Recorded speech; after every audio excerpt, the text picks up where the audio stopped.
Magandang araw mga kananay. Heto na naman tayo, mag-uumpisa na naman tayo sa gawaing bahay. Pagkagising sa umaga nga ay heto tayo, magliligpit ng ating higaan. Dahil hindi pwedeng hindi magligpit ng higaan mga kananay ko. Dahil pag hindi mo niligpit yung higaan na yan, ay naku, dadapurakin ng mga anak ko mga kananay.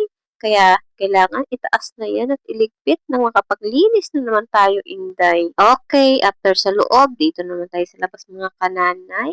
Linis-linis naman tayo ng ating harapan mga kananay. Nagdilig na nga din ako ng halaman mga kananay dahil sobrang init na mga kananay. Kaya ayan, diniligan ko na yung aking mga baby. Mainit na nga yung panahon mga kananay.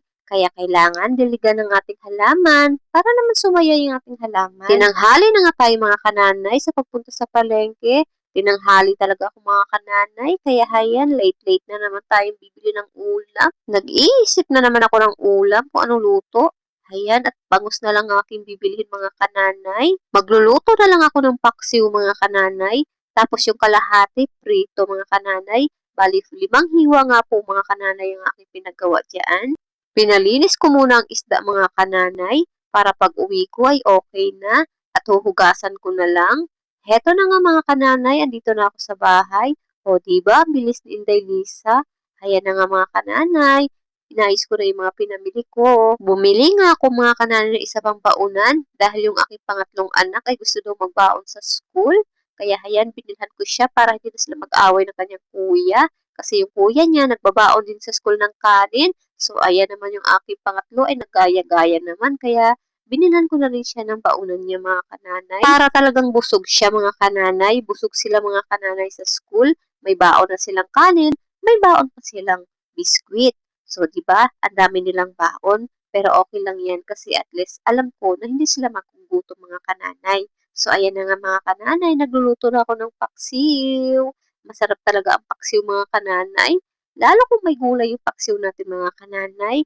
Yung ampalaya, ang gustong-gusto ko talaga mga kananay. Yun ang niluluto ko mga kananay. Heto na, lutuan serye na naman tayo.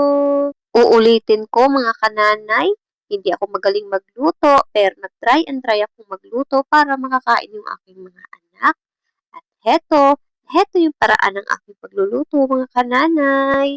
At ayan, may gulay tayo mga kananay. Ilalagay na natin ang ating ampalaya. Malapit na nga yung maluto mga kananay, kaya konting tiis na lang at makakain na rin tayo. Charis! At ayan, may sili tayo mga kananay. Yan ang nagpapalasa talaga sa ating lulutong paksiw na bangus. Paborito talaga ng aking pangatlong anak yan mga kananay. Hanggang dito na lang mga kananay. See you in my next vlog. Bye!